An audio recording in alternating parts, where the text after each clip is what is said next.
Pak Gembala, Pak Ben boleh buka dengan doa ya. Som kita malam ini. Silakan Pak. Ya.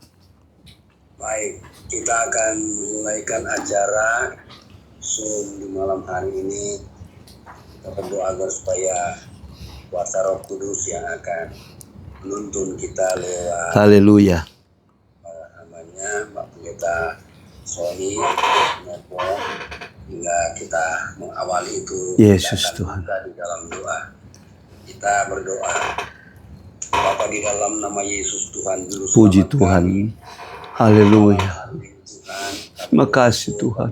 Terima Masih kasih. memberi waktu. Tuhan masih memberikan waktu Amin. kesempatan bagi kami Sempat. untuk kami belajar Kau lewat melayani. kebenaran firman Tuhan. Haleluya. Malam hari ini ya Tuhan, seberapa kami yang sudah terhubung, yang Haleluya. ibadah di malam hari ini, Tuhan tolong kami. Engkau yang akan menuntun kami lewat kuasa Roh Kudus-Mu ya Tuhan, agar supaya apa yang kami terima di malam hari ini lewat pelajaran yang akan disampaikan oleh hamba-Mu Bapak Pendeta Sony Manopo, Tuhan, hamba-Mu berdoa urapi, Engkau akan pakai hamba-Mu Haleluya. Yesus. lewat kebenaran firman Tuhan. Haleluya. Kami punya kekayaan firman. Amin. Amin. Pewahyuan ilahi. Dapat menuntun kami, Haleluya. mengajak kami. Haleluya, karena kami rindu agar supaya kami senantiasa diperkaya Ya haleluya, Yesus. lewat kebenaran firman. Amin. Terima kasih banyak Bapak. Seberapa saja yang kami akan mengikuti Zoom malam hari ini, biar kami tetap tinggal di dalam urapan kuasa. Amin.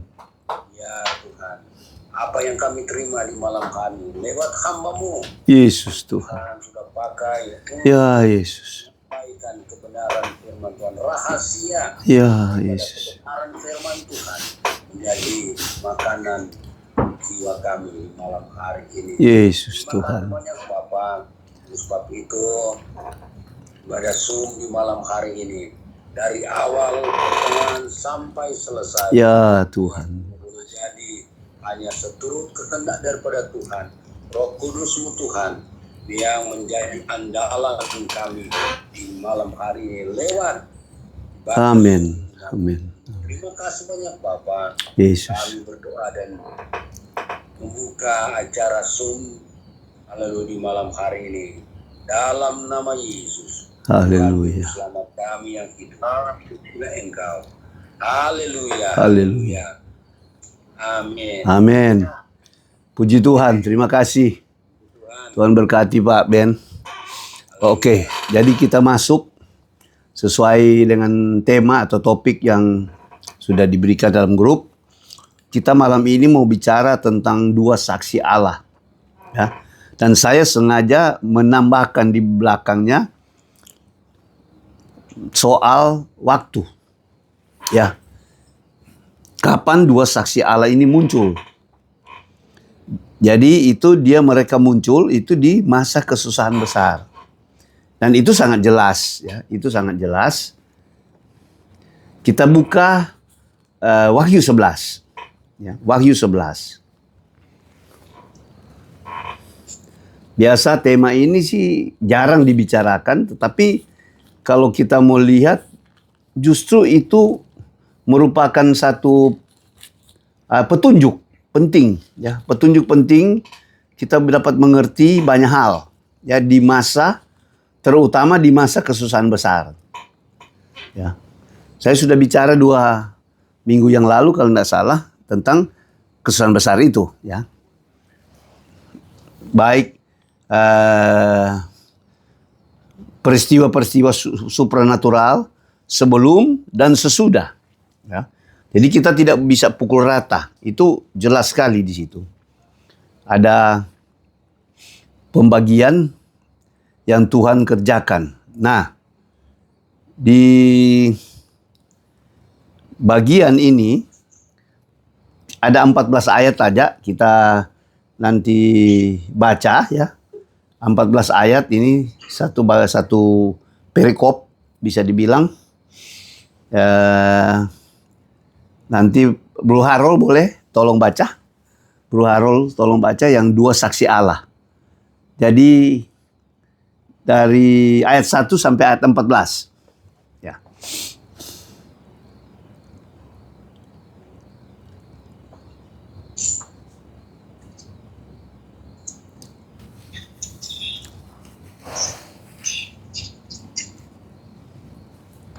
Bu Harold? Oke. Ya, Om Sony, Ya, sebentar ya. ya. Bentar.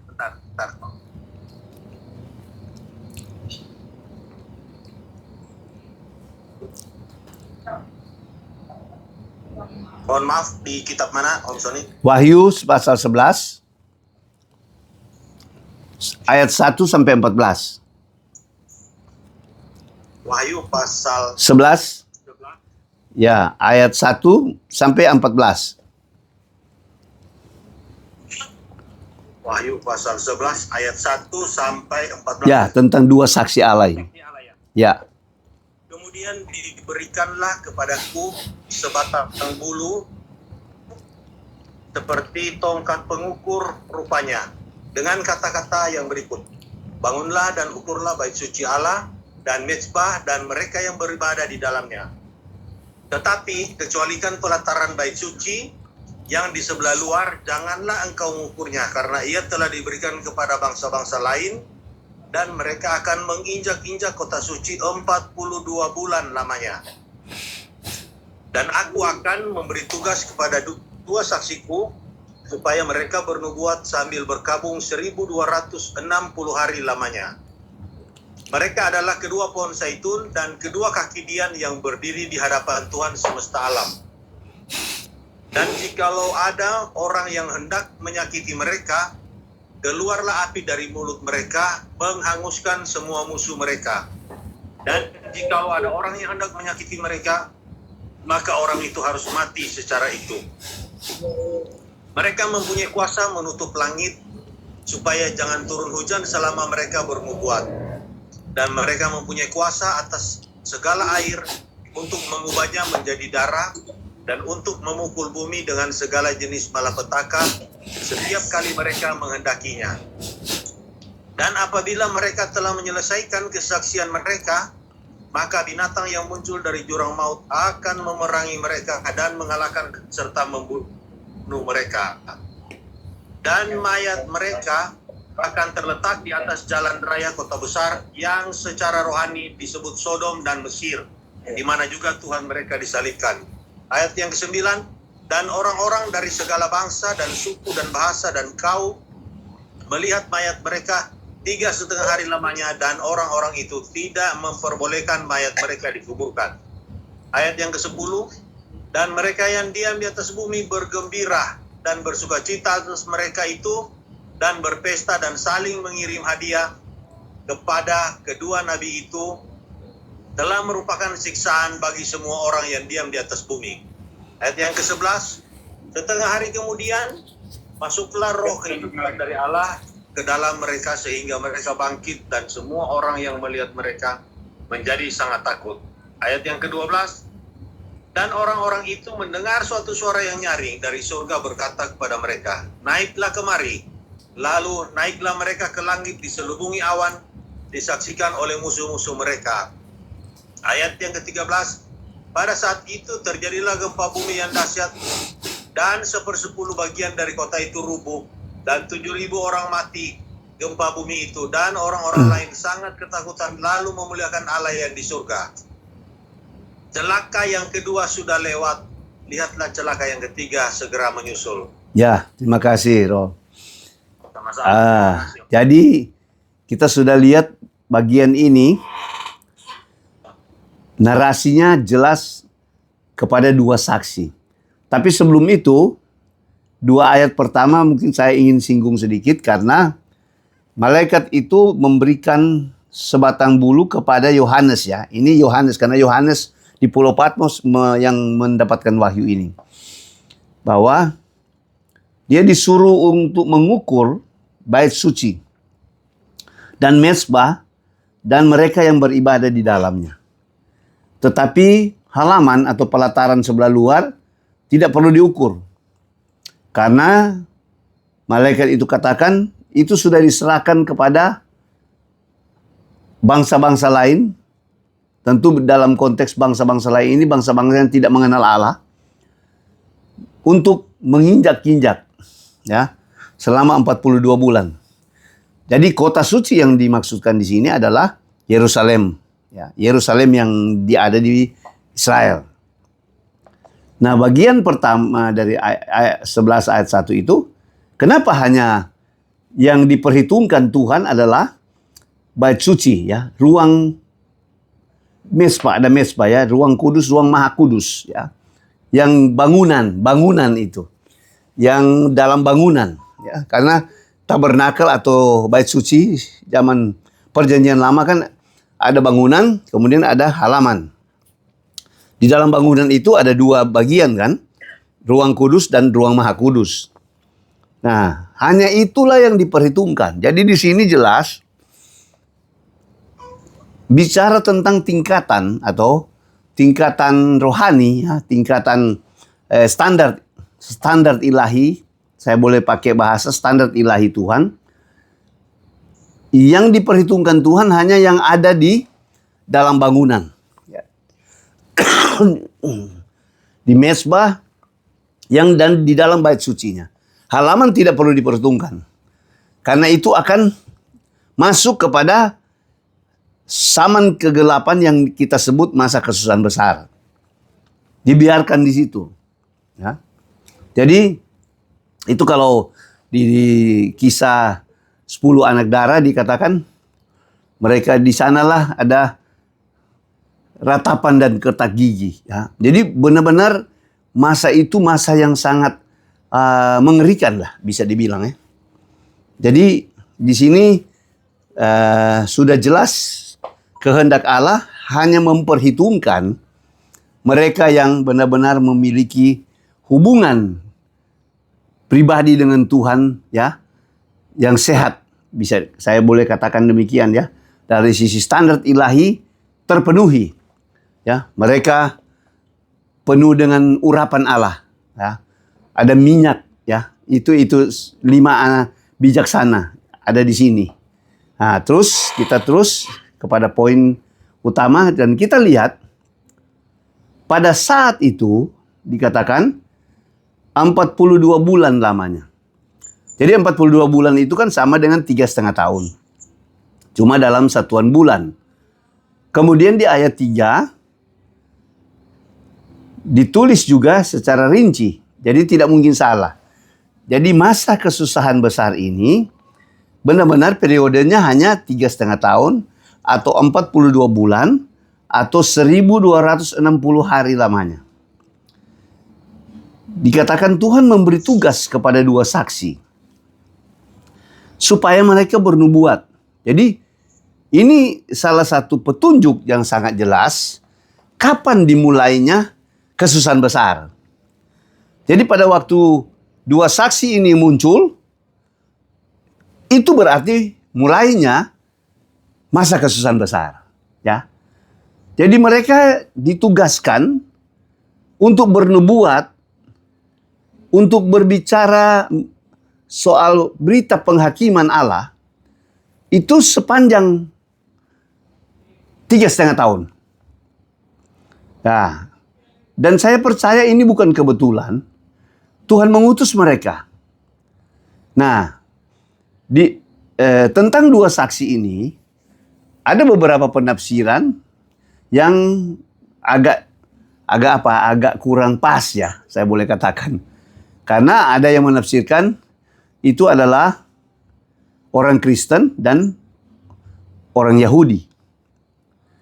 Nah, kalau bilang orang Kristen, orang Yahudi, itu kan berarti kelompok.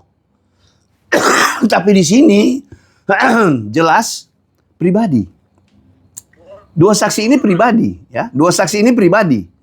Nah, dan dari pembacaan tadi kita lihat ini mereka adalah kedua pohon zaitun dan kedua kaki dian yang berdiri di hadapan Tuhan semesta alam. Jadi mereka itu asalnya dari sorga. Ya. Dan tidak ada yang lebih lebih pas lah, boleh dibilang. Nah, ada yang mengatakan kedua saksi ini adalah Musa dan Elia. Ya, Musa dan Elia karena dilihat dari demonstrasi atau mujizat-mujizat yang mereka lakukan. Salah satu keluar api dari mulut, ya, menghanguskan musuh-musuh.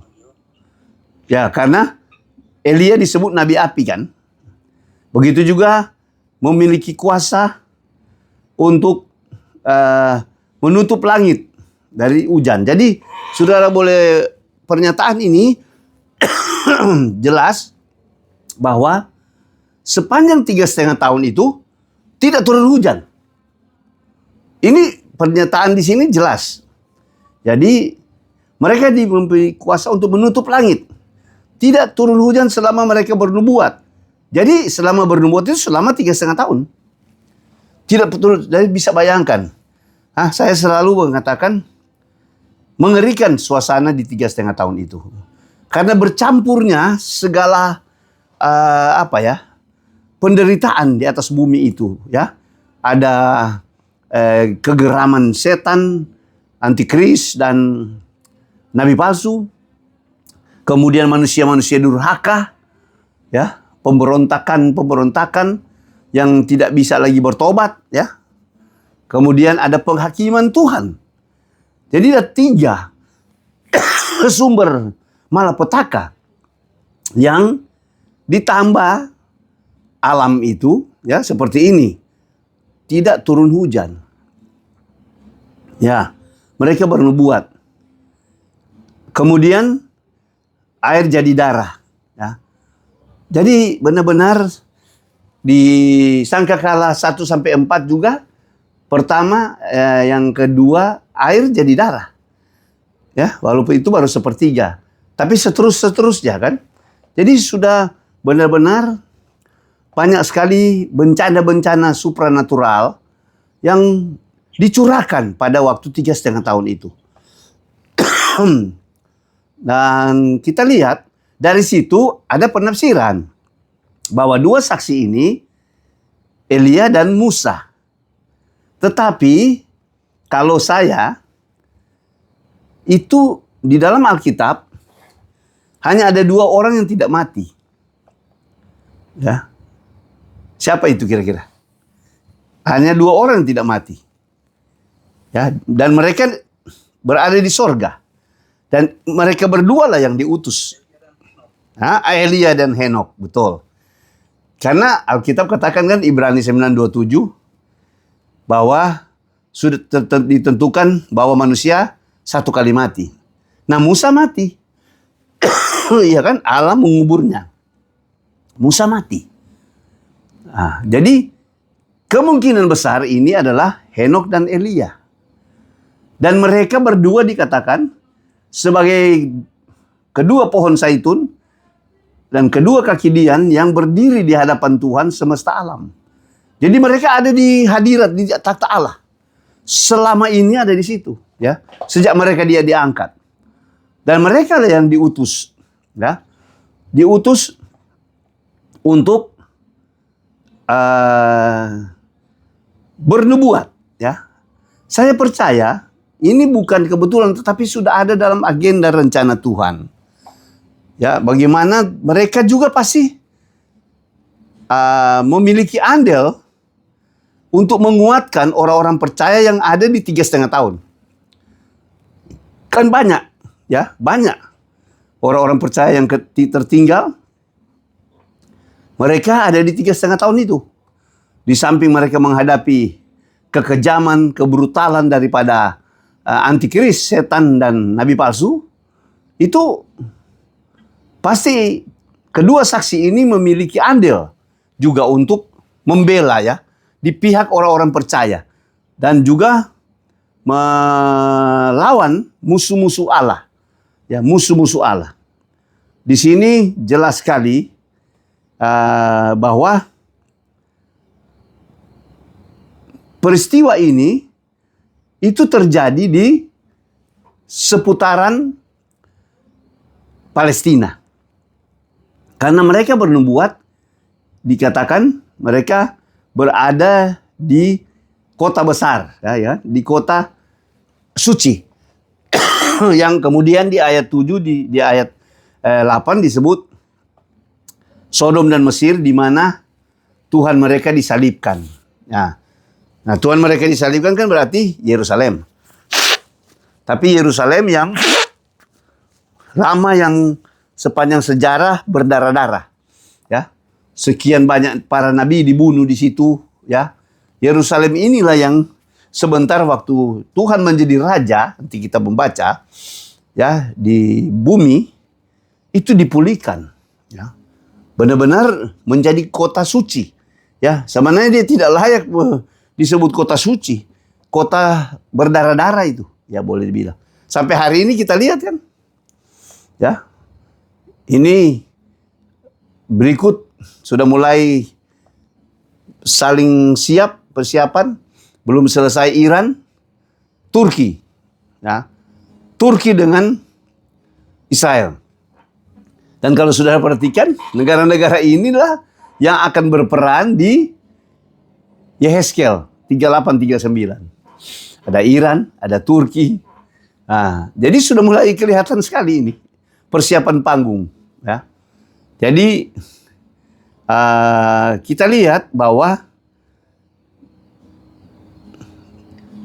Tuhan benar-benar mengutus kedua pohon zaitun atau kedua nabi ini, ya, dengan tujuan, ya, di samping mendemonstrasikan atau memberi peringatan tentang penghakiman Allah kepada orang-orang yang ada di situ, yang masih hidup di bumi, sekaligus juga menguatkan orang-orang percaya yang masih hidup. Ya, kira-kira seperti itu. Nah, ada satu waktu kalau Tuhan yang bekerja, tidak ada satu yang bisa menjamah mereka. Ya, tidak ada yang bisa menjamah mereka. Jadi setan, antikris, mereka tidak bisa untuk semaunya untuk mengganggu kedua nabi ini. Nanti mereka sudah selesai tugas, baru Tuhan izinkan. Kan di situ setelah selesai 3,5 tahun, berarti sudah di ujung itu, ya. Sudah di ujung bahwa binatang yang muncul dari jurang maut membunuh kedua nabi ini. Ya. Ya, dari situ kita lihat orang-orang yang ada pada waktu itu bersuka cita yang ditulis ini. Berarti mereka bukan orang-orang yang di pihak Allah. Ya, bukan. Karena mereka melawan kedua nabi ini, bahkan mereka tersiksa. Nah, mereka saling mengirimkan hadiah satu dengan lain, berpesta. Ya, bersyukur dua nabi ini sudah mati. Tidak diizinkan untuk dikubur. Menjadi tontonan. Dan saya percaya dengan teknologi yang ada, seluruh dunia menonton ini. Ya, kalau sekarang ya HP bisa. Ya, mereka biarkan di jalan seperti itu. Nah, di sini kita melihat bahwa Tuhan menyelesaikan semua rencana dengan sempurna. Ya, dengan sempurna. Jadi saat dua nabi itu sudah meninggal, ada muncul suara dari langit, naiklah kemari. Ya, disaksikan oleh musuh-musuh. Dan ini saya percaya merupakan pembukaan, ya, atau pendahuluan dari kebangkitan orang-orang percaya di akhir zaman. Ya, karena ini sudah di ujung, di 3,5 tahun akhir. Di akhir 3,5 tahun didahului oleh dua nabi ini yang terangkat. pasti setelah itu tidak berlangsung lama akan diikuti oleh orang-orang percaya yang mati dalam Kristus. Dan mereka yang akan diubahkan, yang dilindungi di masa 3,5 tahun. Ya, di sini mereka akan bersama-sama. Jadi dua saksi ini seperti mendahului, ya, menjadi satu pertanda. Jadi saya katakan tadi, munculnya kedua saksi ini menjadi satu tanda mulainya masa kesusahan besar. Dan saat mereka mau diangkat ke sorga, berarti mau naik ke sorga kan, ada pengangkatan. Ya, itu merupakan pendahuluan orang-orang percaya yang akan diangkat juga. Ya. Yang mati bangkit, diangkat bersama dengan mereka yang dilindungi Tuhan, ya, dilindungi Tuhan. Nah, di sini keadilan Tuhan tampak sekali, ya, keadilan Tuhan tampak sekali. Karena pada waktu mereka diangkat, saat itu terjadilah gempa bumi yang dahsyat, ya, sampai ada 7.000 orang, ya, di Yerusalem, ya, di Yerusalem. Nah, kalau kita lihat pelayanan daripada dua saksi ini, sehingga mereka melayani di Yerusalem. Ya, tidak disebutkan mereka datang di Indonesia, datang tidak, tetapi ini disaksikan, ya, dengan teknologi akhir zaman itu oleh seluruh dunia tahu, ya, pelayanan daripada kedua saksi ini. Tapi mereka domisilinya di sana. Sebab apa? Mereka memiliki misi sebenarnya merupakan bagian-bagian kemurahan, kesempatan, penghakiman atau peringatan itu kepada orang Yahudi. Ya. Sampai hari ini kan orang Yahudi sebagian besar itu tidak mempercayai Yesus sebagai juru selamat dan Mesias. Mereka masih menunggu. Sebagian kecil saja yang disebut Yahudi Mesianik. Ya. Sebagian kecil. Sedangkan Alkitab katakan ada satu waktu. Ya. Ada waktunya. Ya, di dalam Roma dikatakan menunggu bangsa-bangsa lain semua masuk, barulah saatnya waktu bagi bangsa Yahudi. Kapan itu? Ini. Di 3,5 tahun itu. Jadi injury time. Sebenarnya injury time ini. Nah, kalau kita lihat Sakaria pasal 13. Mari kita lihat Sakaria pasal 13.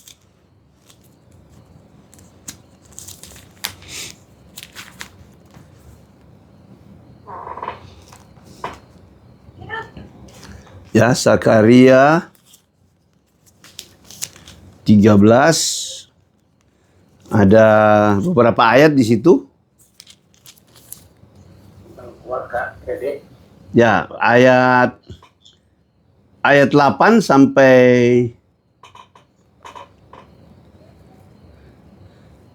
9, ya. Oke. Boleh Harol baca?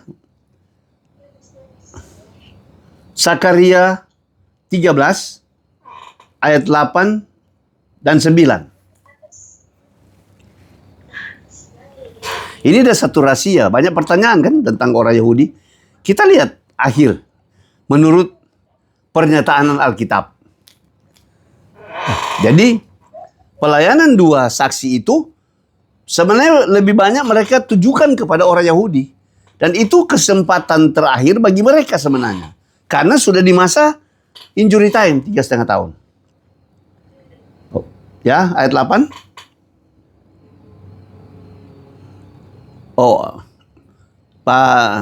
Saya baca aja. Atau Bro Polke ada? Polke boleh baca? 8 dan 9. 8 dan 9. 8, 9.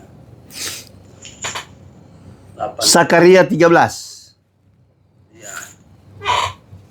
Maka di seluruh negeri Ya. Maka di seluruh negeri demikianlah firman Tuhan, 2/3 daripadanya akan dilenyapkan mati binasa, tetapi 1/3 daripadanya akan tinggal hidup. Aku akan menaruh yang 1/3 itu dalam api dan akan memurnikan mereka seperti orang memurnikan perak. Aku akan menguji mereka seperti orang menguji emas. Mereka akan memanggil namaku dan aku akan menjawab mereka. Aku akan berkata, mereka adalah umatku, dan mereka akan menjawab, Tuhan adalah Allahku. Amin.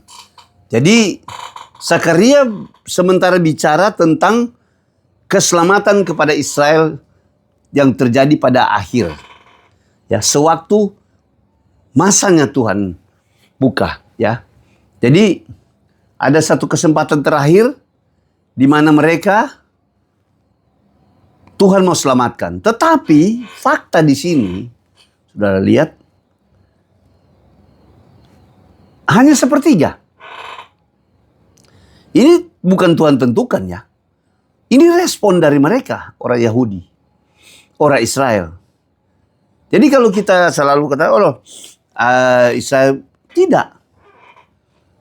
Fakta terakhir, 2/3 itu binasa. Mereka tidak merespon. Nah, mereka lah yang tadi di dalam pasal 11 saling mengirimkan hadiah. Itu orang Yahudi pasti.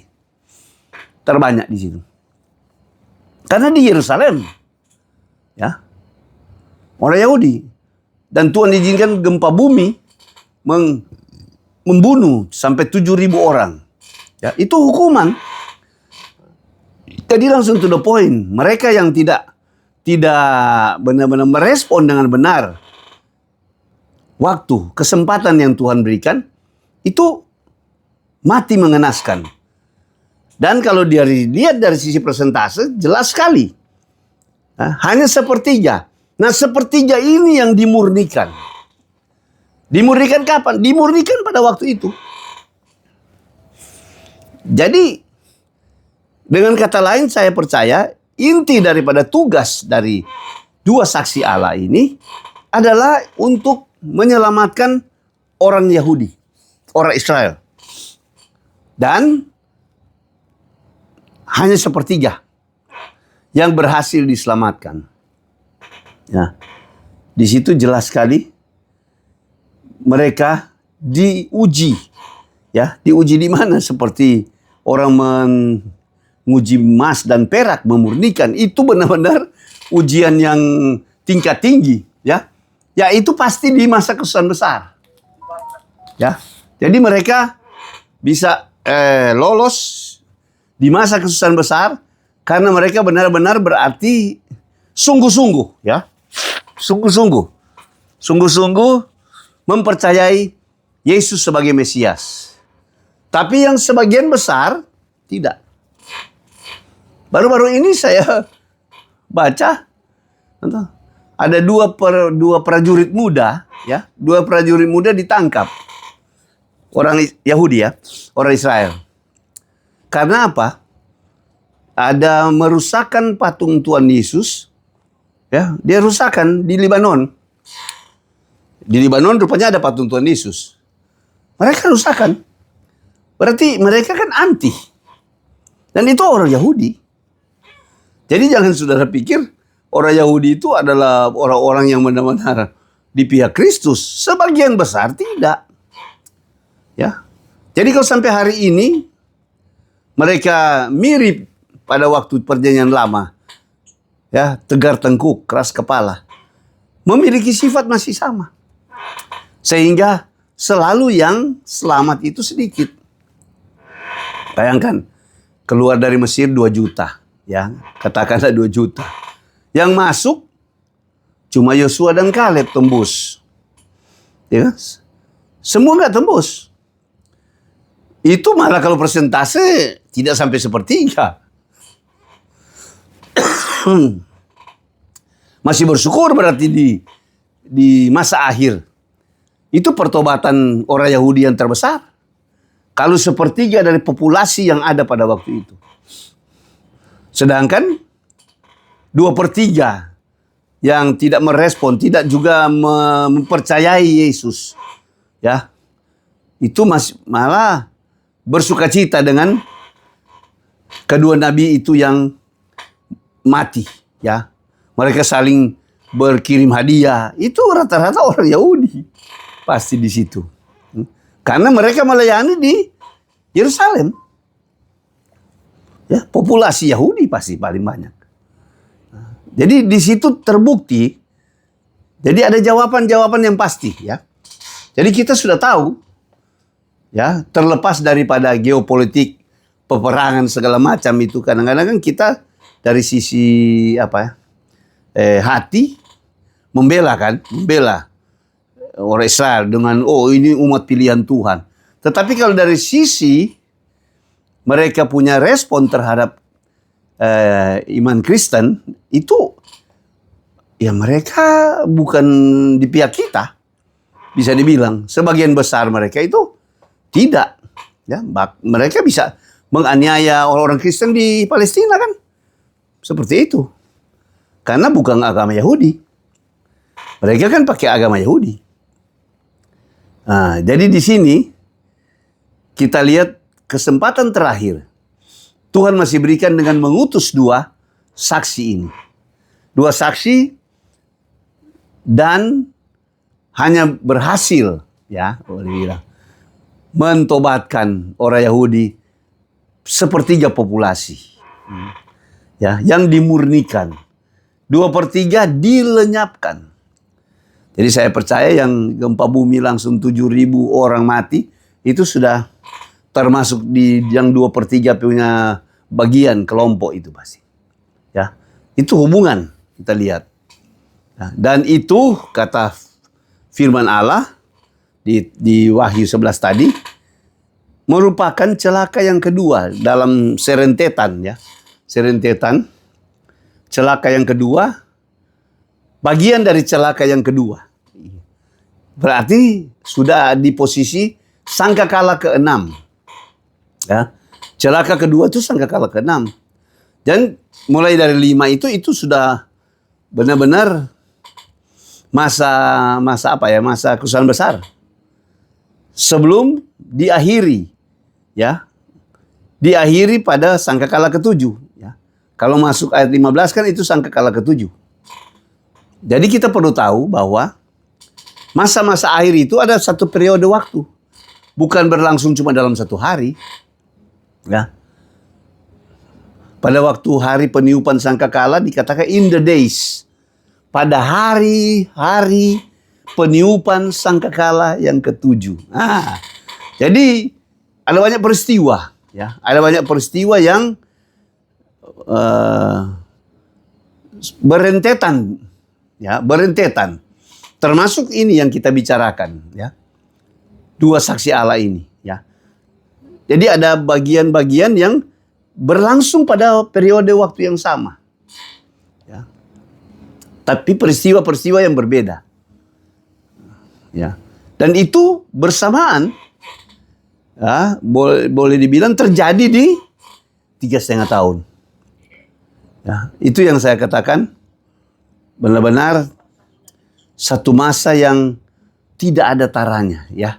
Sampai Alkitab katakan sebelum dunia dijadikan dan sesudah dunia dijadikan tidak pernah ada kesukaran, kesulitan, ya, kesusahan sebesar itu. Nah, tidak pernah ada. Hanya sekali, ya, kesesakan besar.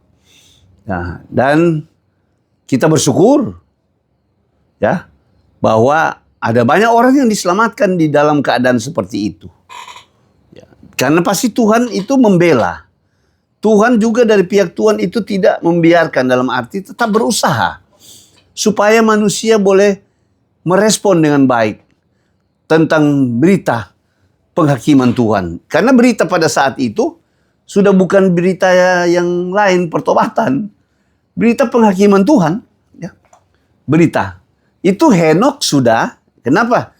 Juga kita tafsirkan yang dua saksi itu, salah satu adalah Henokh. Jadi Henokh dan Elia. Karena hanya mereka berdua yang tidak mati, ya. Kemudian di Yudas 1, Henokh bernubuat. Dia bernubuat tentang apa? Tentang penghakiman. Tentang kedatangan Tuhan, ya, tentang penghakiman. Jadi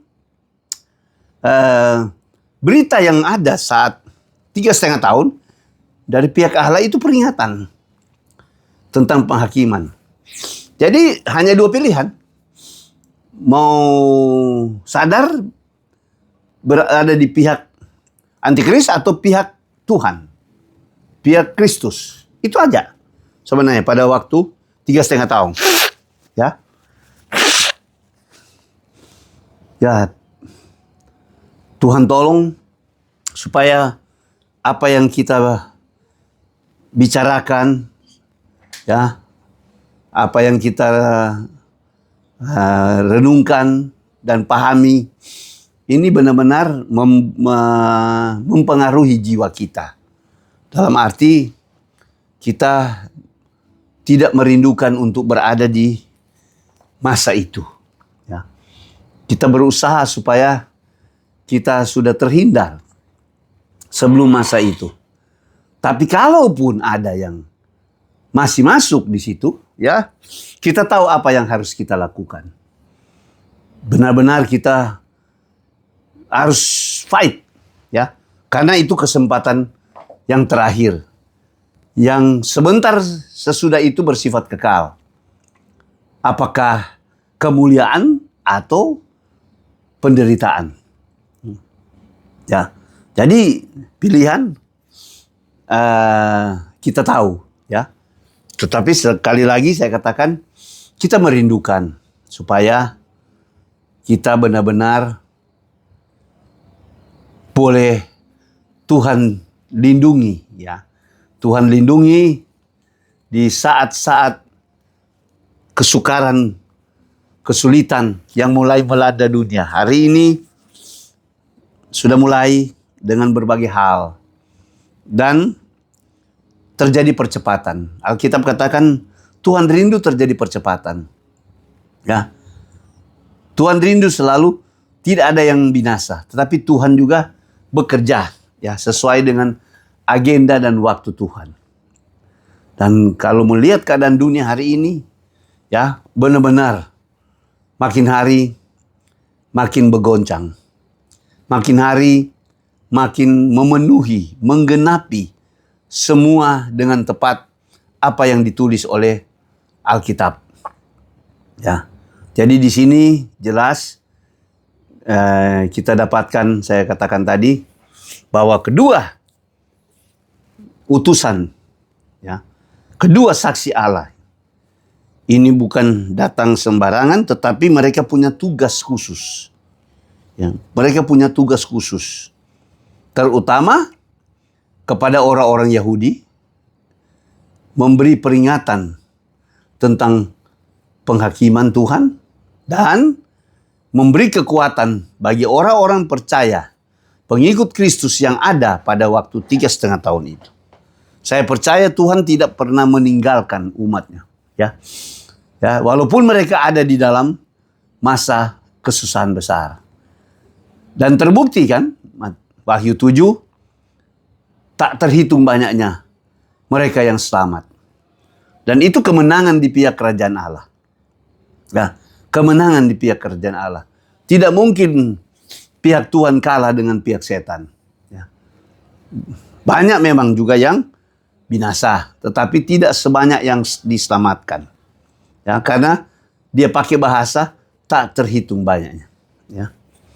Jadi kalau yang durhaka dibilang banyak, ya, banyak, tetapi tak terhitung banyaknya hanya ada di Wahyu 7 yang orang-orang yang diselamatkan. Ya, itu fakta.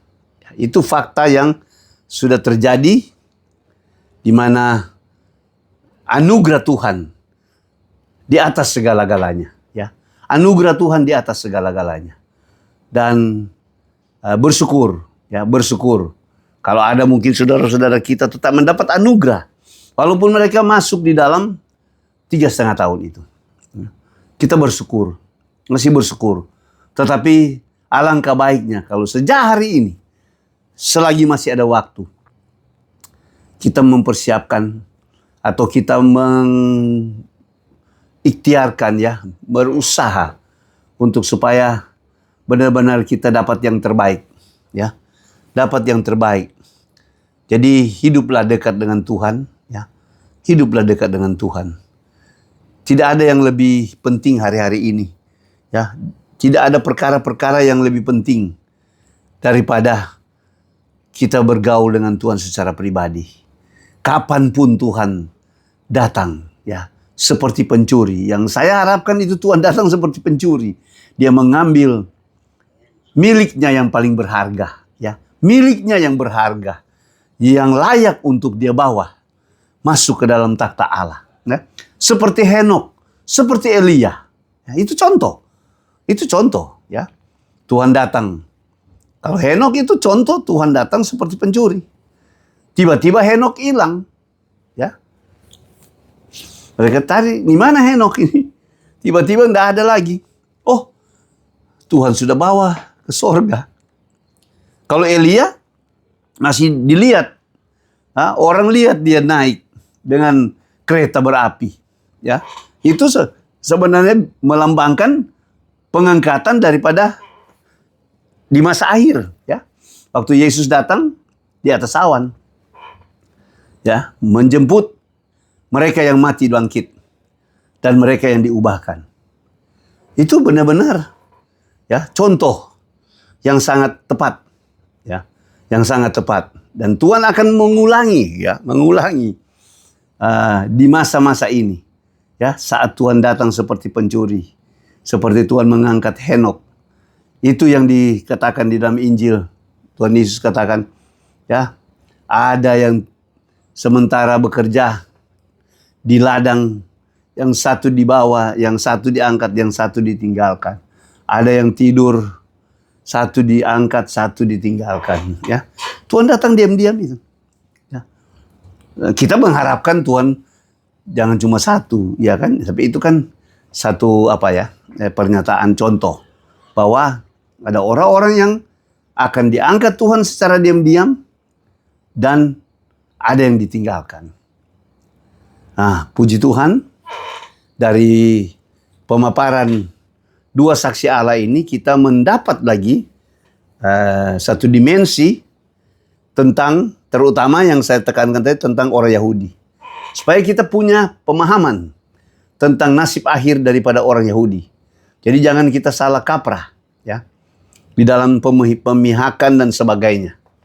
Ya. Jadi sama Tuhan perlakukan. Walaupun mereka umat pilihan Tuhan, karena mau jadi saksi. Tuhan masih membela mereka, ya, karena mereka adalah saksi, ya, tentang Tuhan. Bangsa yang menjadi saksi. Jadi tidak mungkin dipunahkan. Ya. Dan hasil akhirnya, Sakaria menyatakan, hanya seperti ia. Ya, sekarang populasi orang Yahudi tidak sampai 10 juta. Taruhlah 10 juta. Kita tahu ke depan. Ke depan. Dan di masa dua saksi itu turun, kita tidak tahu berapa populasi mereka. Tapi Alkitab katakan 2/3 dilenyapkan. 2/3 dilenyapkan bersama dengan, ya, bangsa-bangsa lain yang bukan milik Tuhan, ya, yang tidak percaya kepada Tuhan. Yang ada pertarungan di Yerusalem atau di Palestina, ya. Karena di sana akan menjadi pusat pertarungan terakhir, ya. Saya boleh katakan pertarungan terakhir ada di sana. Di situ. Jadi jelas sekali kita sudah lihat bagaimana rencana Tuhan atau apa yang Tuhan sudah skenariokan, ya, itu benar-benar berjalan, ya. Tuhan menggenapinya dengan segera dan sempurna, kata Roma 9, dan tidak mungkin ada yang gagal. Amin. Ya, jadi kita akhiri penjelasan bagian dua saksi Allah ini malam ini, ya. Sampai sekian, ya. Tuhan berkati. Kalau ada yang mau tanya, silakan bertanya.